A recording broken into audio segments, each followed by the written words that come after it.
Trump? Oh, there you go. All right. Well, good morning, everybody. How are you? Good morning. I want to start by looking back 367 days ago. Americans held their breath when they heard the news of the attempted assassination of President Trump. That bullet threatened more than just one man. It threatened our entire nation. If President Trump didn't survive, just think about this for a minute. Would border crossings be at an all-time low? Would Iran not have a nuclear weapon? Would Treasury have received an unexpected surplus as the president levels the playing field through his tariff negotiations? Would the stock market be at an all-time high? I doubt it. Now, as we reflect upon that day, we are reminded of just how far we've come since then and how much more we have to achieve. We are forever grateful that God saved America's fighter in Butler, Pennsylvania. Now, the last time the House Republicans were in Washington, we kept our promises.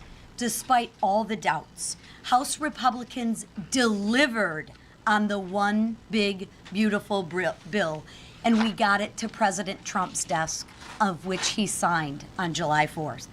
This transformational law will benefit all Americans, from Michigan to Louisiana and from Florida to California. House Republicans kept our promises to cut taxes, no taxes on tips, no tax on overtime, and give people more of their Social Security benefits with no taxes on their Social Security. We lifted financial burdens off the backs of American families like waitresses and law enforcement officers. And House Republicans kept our promise to secure the border by finishing the wall. We restored safety and security in our communities. We kept our promise to unleash American energy. And we strengthened Medicaid for those who need it most, expanded health saving accounts, and created a rural hospital fund.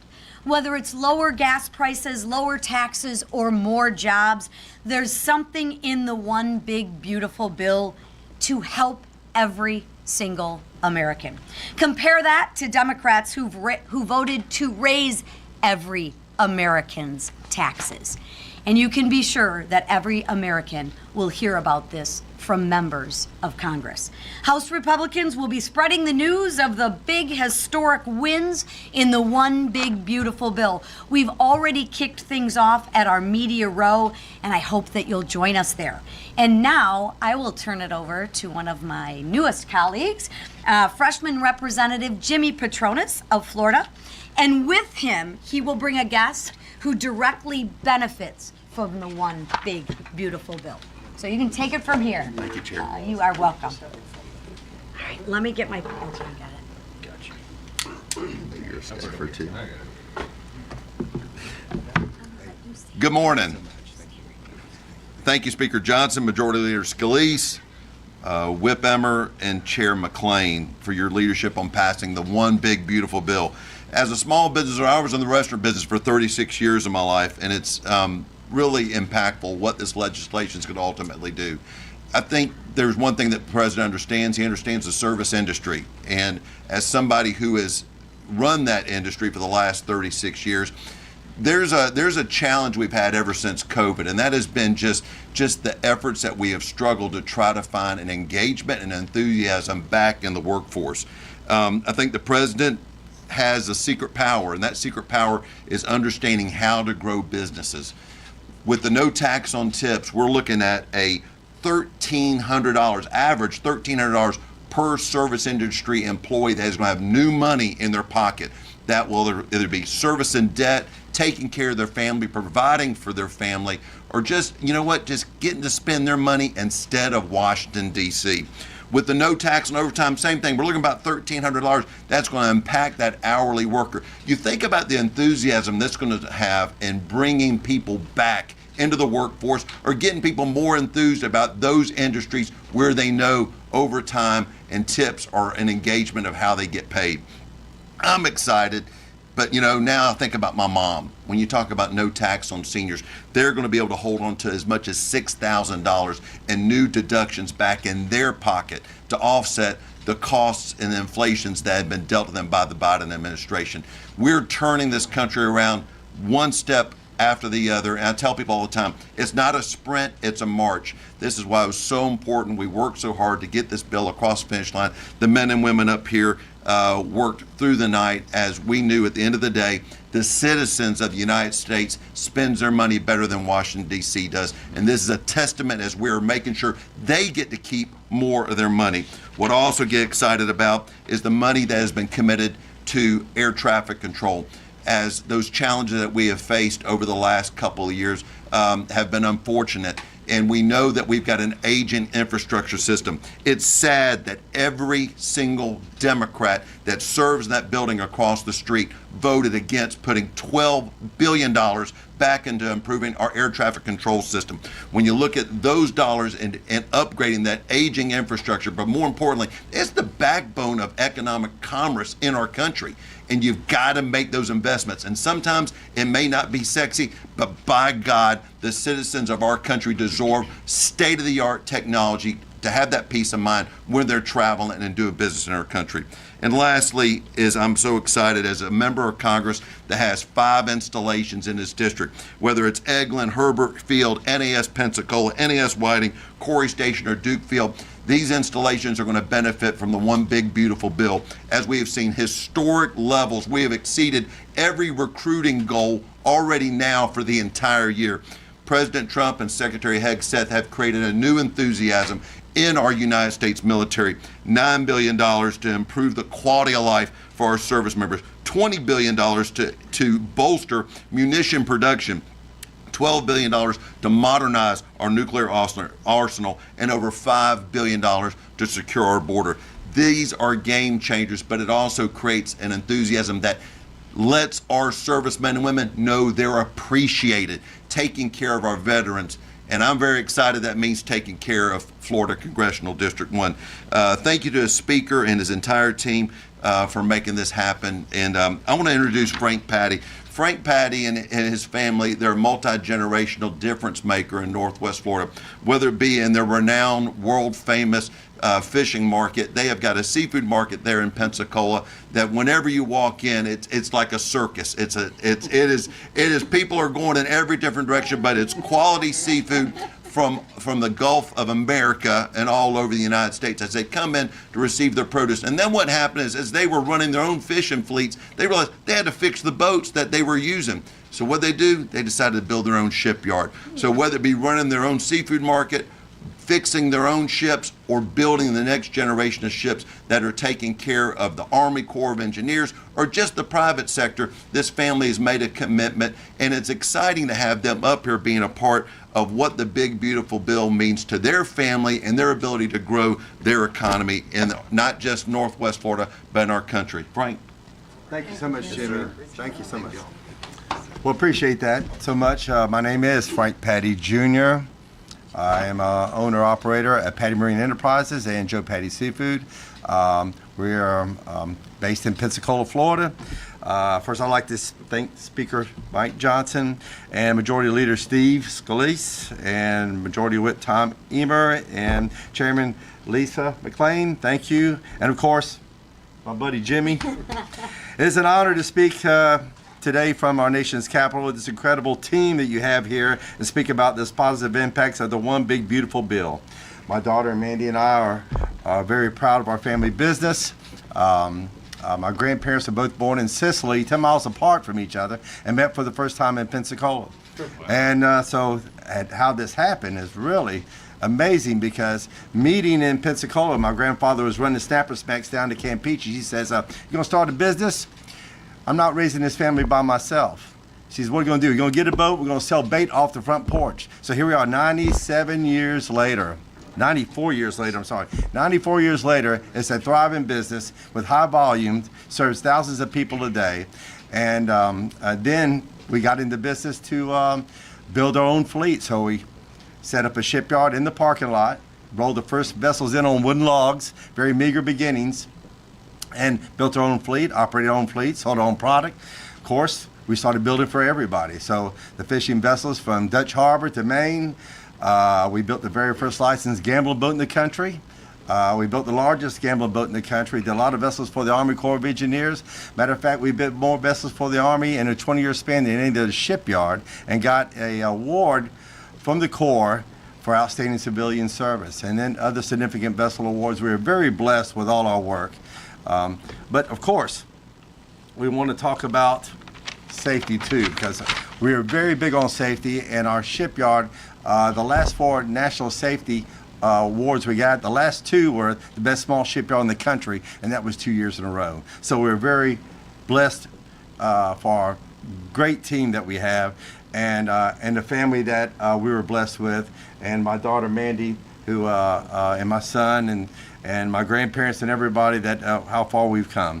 So for our shipyard employees and our seafood employees, the no tax and overtime means more take-home pay, which reflects in greater retention and happier families. Thank you. And for our shipyard operations, the full deductibility of the new construction and the 100% immediate expensing of equipment, and the extension of the Trump tax cuts allows us to reinvest directly into our workforce, our facilities, and grow our future. Even more exciting is the potential for maritime prosperity zones, designating coastal working waterfronts like ours in Pensacola, and prioritizing development areas which will supercharge innovation, attract more skilled labor, and secure American domestic shipbuilding capabilities.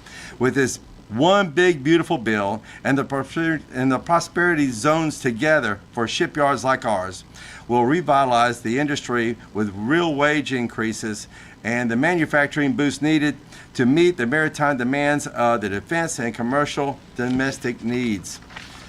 We are very grateful for the leadership of President Trump and this incredible team you have here working hard for the American workers, the American manufacturers, and the small businesses like ours located in Pensacola on the great Gulf of America. Thank you.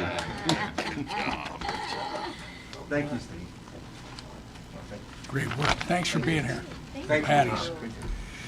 This week, we are delivering on President Trump's promise to make America the crypto capital of the world. For too long, digital asset innovation in this country has been stifled by ambiguous rules, instability, and the Biden administration's anti-crypto crusade. Now we have the opportunity to pass a comprehensive, nonpartisan digital asset legislation that will unlock the next era of American innovation, protect consumers, and strengthen the U.S. dollar. Where ambiguity and unclear jurisdiction have stifled blockchain innovation, the Clarity Act will create a much-needed regulatory framework for the digital asset marketplace. Doing this not only gives builders and firms the rules of the road, it also ensures consumers are protected against fraud and bad actors. And the Senate's Genius Act will peg stablecoins to a stable currency, like the U.S. dollar, opening the door for the United States to lead the world in digital finance. The House will also vote on our anti-CBDC Surveillance State Act, which bans the Fed from issuing a central bank currency. Under the Biden administration, financial surveillance gained a foothold in the United States as they explored the creation of a central bank digital currency. CBDCs are already used by governments like the Chinese Communist Party to monitor, track, and judge the financial actions of its citizens. A CBDC would be nothing more than a surveillance tool that could threaten our very way of life. We can't let that happen. These 3 nonpartisan bills are the culmination of years of work in Congress, and especially in the House. Together, they're going to launch America to the top of the digital asset innovation world and fulfill our promise of making America the crypto capital of the world. We've waited long enough. We must take hold of this opportunity now. This is the week. And with that, I turn it over to our leader. Thank you, Whip. Talking about innovation. We are not done innovating, and we're not done winning. We are just getting started. This House majority keeps delivering for the American people. I know nobody in this room did, but there were some who doubted whether we could pull off passing the one big beautiful bill. There were days when, maybe more members than we could lose were out there saying maybe they might not vote for the bill. But this leadership team, led by our speaker, and especially led by our coach, you think about Donald Trump and the work that he's done to get this country back on track. Donald Trump was all in it, making sure that the one big beautiful bill passed. He made phone calls that he needed to make. He was directly involved in helping usher that bill to his desk. And then we were all there for that great signing on July 4th in the White House to celebrate what's going to be a great American comeback story to get this country back on track. And it's great to welcome the Patties here. Great family business, multi-generational business, almost 100 years. I'll come see y'all if Patronus will have me for the 100-year celebration of what is part of the American dream. What they described, come to this country legally. Let's help start a business. We've got to figure out how to make ends meet. So let's meet demands and help in our community. And then as that demand was met, they found other needs and they grew into a maritime company, and they just keep serving the great community of Pensacola and creating jobs. And this bill delivers for so many working families in America. If you just spent all of your days listening to the lies told by the Democrats, you would be living in a parallel universe, because they're rooting against the success of this bill, which means they're rooting against the success of working families across America. The good news is we, as House Republicans, focused on how to deliver wins for the families who have been struggling because of those failed Democrat policies, because of what the far left has done to increase inflation, increased interest rates, make it harder for the waiter or waitress to get by working 2 shifts at a diner. Well, now they don't have to pay tax on tips.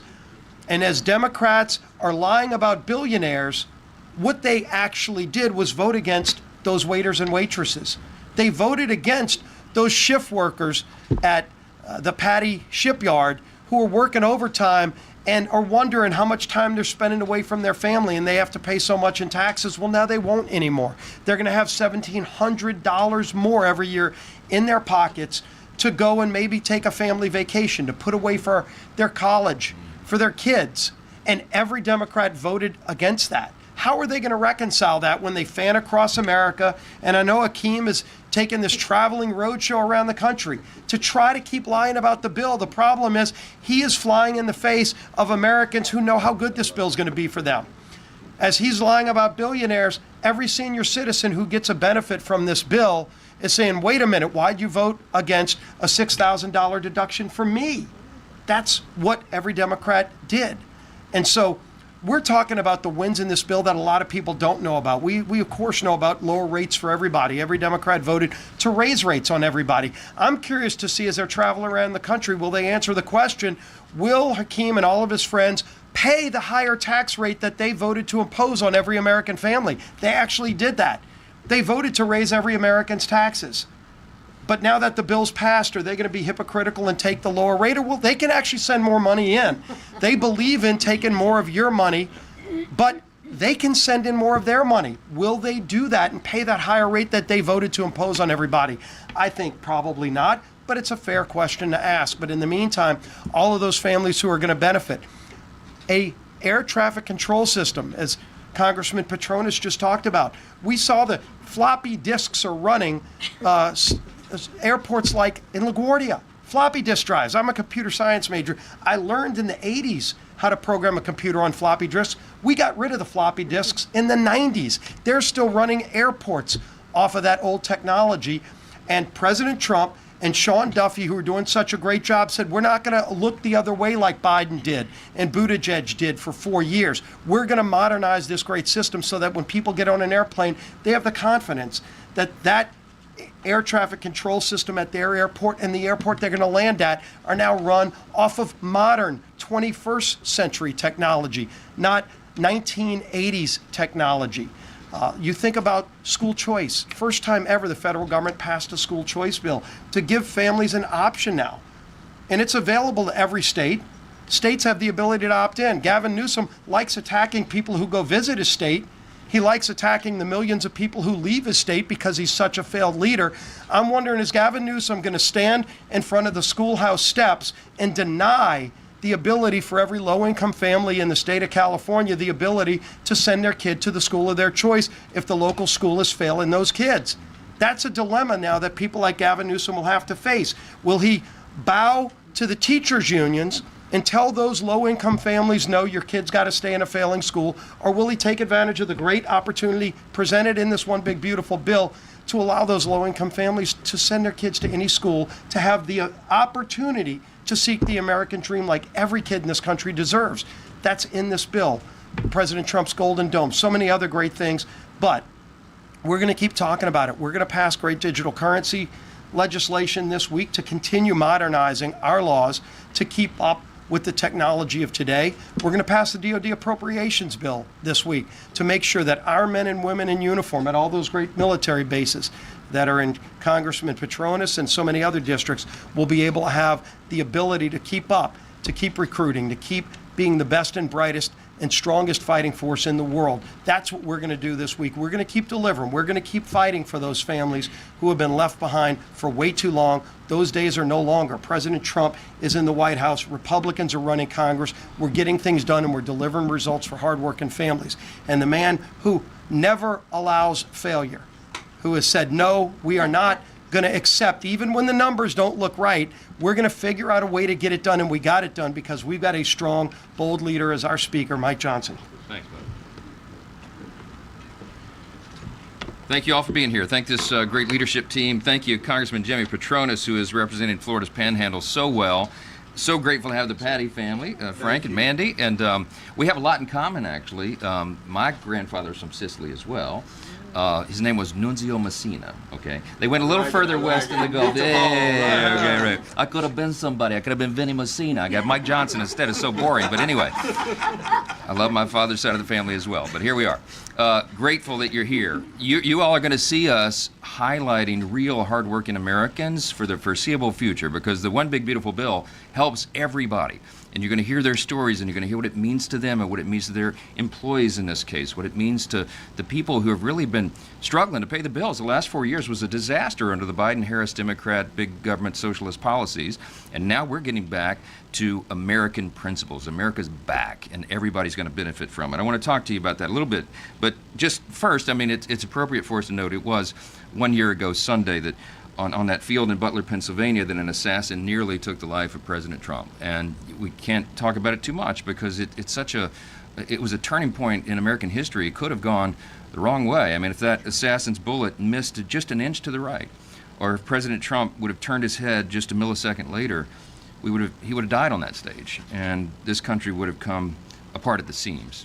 But now, because of all this recent success and the president's success, it's easy to forget that just 12 months ago, President Trump was the most vilified politician, arguably, in the history of the country. Democrats spent years persecuting him on all fronts. They impeached him twice. Social media platforms removed his ability to communicate with his supporters. Armed FBI agents raided his home. Democrat judges and prosecutors bent the law to arrest him, and multiple assassins tried to kill him. But God miraculously spared the president's life. I think it's undeniable, and he did it for an obvious purpose. And his presidency and his life are the fruits of divine providence, and he points that out, obviously, now all the time, and he's right to do so. As President Trump has lived since, with the acknowledgement, every day since, he has acknowledged that each new day isn't guaranteed to us. It isn't to any of us, and that's why we're not wasting any time. It's why he remains so strong and resilient. It's why we have such a sense of urgency. President Trump took a bullet to his head. He got up shortly thereafter. He pleaded with the crowd to fight, and then he went on to win a historic election less than 4 months later. America's changed because he survived that day. Think about everything that we've been able to accomplish, and just over the last few weeks. I recounted this on the floor in the speech right after Hakeem finished his endless 8.5-hour, parade of lies. I said it takes a lot longer to build a lie than it does to tell the simple truth, and the truth is on our side. And as John Adams said, facts are stubborn things. We can't wait to talk about the facts, about the big, beautiful bill over this next year and a half or so till the election. But think about everything we've accomplished just the last few weeks. Gas prices hit a 4-year low. The last 4 jobs reports exceeded expectations. The stock market is reaching record highs. We have the lowest monthly border encounters in the history of the United States. Our NATO partners committed to spending 5%, not 2% of their GDP on national defense. We brokered multiple peace agreements and struck many more trade deals, more to come, significantly damaged Iran's nuclear program, and on July 4th, we did sign the One Big Beautiful Bill. The President signed it into law. It's the most consequential, transformational legislation ever considered in our lifetimes, and we got it done because the Republican Party delivered on the promises we made to the American people. The President did as well. That list that I just mentioned barely scratches the surface. President Trump has promised the most, and has delivered now, the most successful first 6 months of any president in the modern era, and many argue probably in the history of this great nation. And he's shown no signs of stopping. We won't. Every citizen in every zip code in every pocket of America will benefit from the Big Beautiful Bill. Just like the Patties explained, you'll hear story after story in the weeks ahead.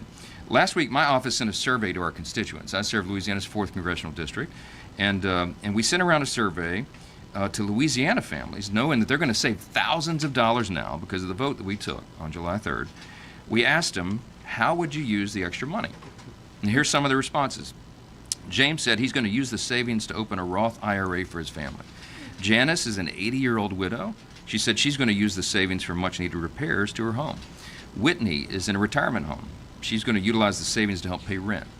Pamela is grateful for the increased standard deduction and will likely add these savings to a rainy day fund for future expenses. Another constituent named James said he doesn't even want the relief. He said he's going to spend his thousands. He'd like to send it back to us to, quote, use for more plane tickets for people heading back south of the border wall. Okay? All right? That's a real response. All right?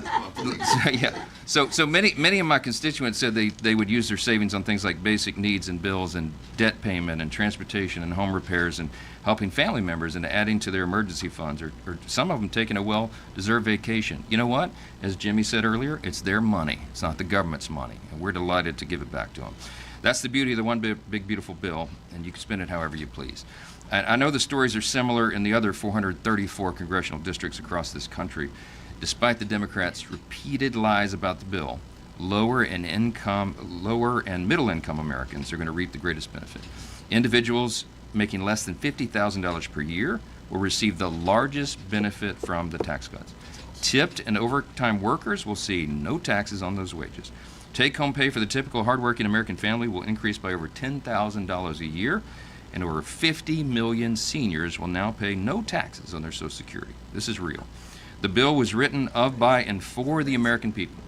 And with President Trump's signature on Independence Day, the American people will finally begin to feel relief. I'll just end with this statement and we'll take some questions. America First is no longer an agenda. It is now the law of the land.